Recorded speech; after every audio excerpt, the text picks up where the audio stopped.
The early 90s. The World Wide Web was launched to the public.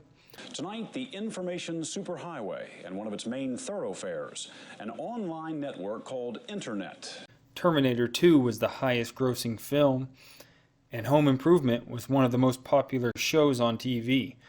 But best of all was the introduction of performance trucks, such as the 454 SS, the GMC Cyclone, and the Ford Lightning. In 1990, GM launched the 454 SS.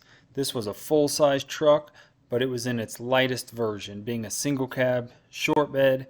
It was two-wheel drive, came with a bigger front sway bar, specialty tuned shocks, better steering, and larger tires.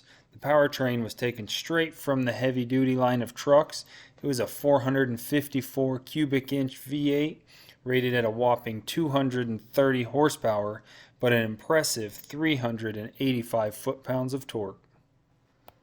However, the spotlight was stolen from the 454 when the Cyclone was launched in 1991. It became the fastest stock pickup truck being produced. The Cyclone featured a turbocharged 4.3-liter V6, an automatic transmission, and best of all, it was all-wheel drive.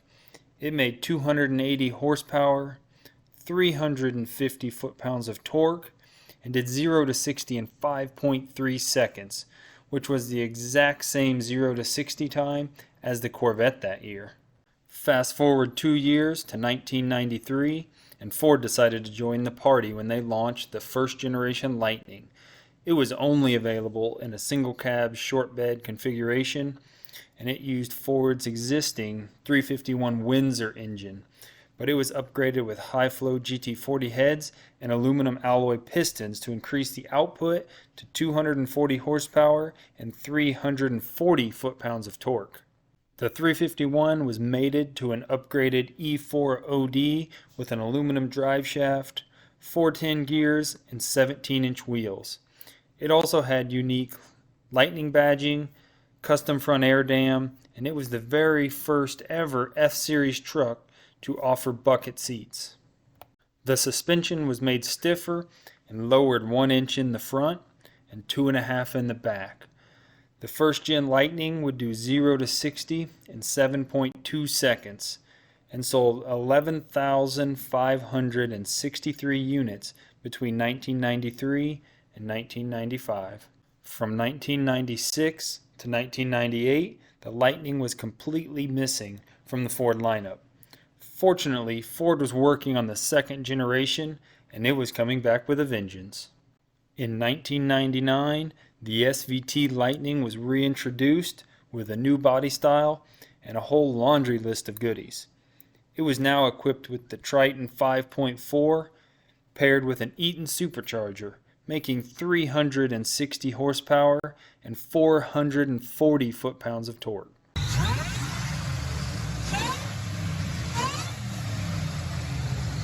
It was also fully set up with Lightning-specific A-arms, coil springs, shocks, leaf springs, and sway bars. It was lowered 1.5 inches in the front and 2 inches in the back.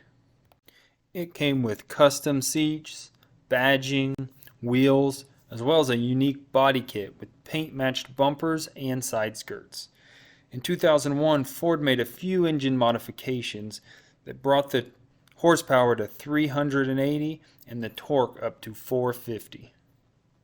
In 2003, the Lightning was certified as the world's fastest production truck.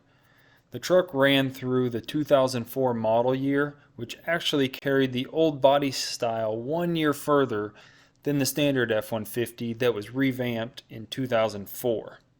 From 1999 to 2004, they built 28,124 Lightnings.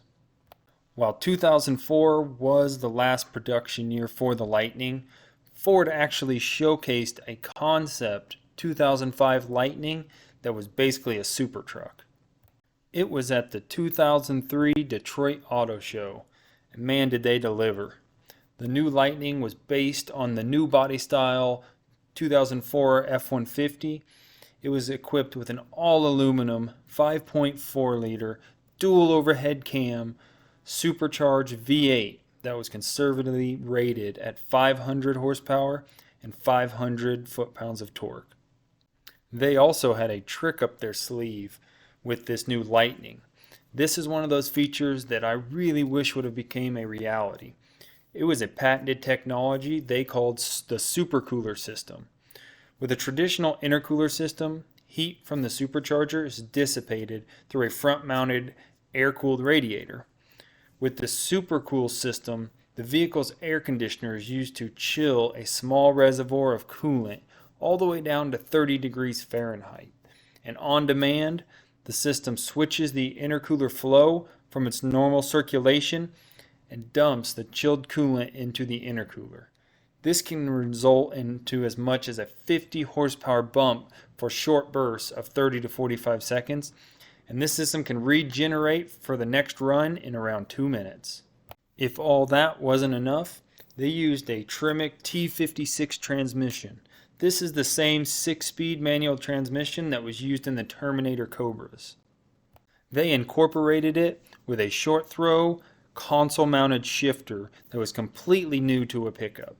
It had 22-inch wheels, 6-piston Brembos on the front, and 4-piston on the back, brought the truck to a stop just as well as any performance car. This Lightning even had independent rear suspension. This allowed them to reduce unsprung weight and dial in the handling even further, while also improving the ride quality over previous generation F-150s. What do you think of the 2005 Lightning concept? Let me know in the comments below. I know I sure wish that Ford would have made a 3rd gen Lightning, but they have finally acknowledged that customers want performance trucks, and they now offer an FP700 package for the F-150. If you've not seen this, go Google it. It's not quite a Lightning, but I think it's close as we're going to get. Anyway, I hope you enjoyed this video. If you did, be sure to like it and subscribe to the channel. I'll see you guys next time.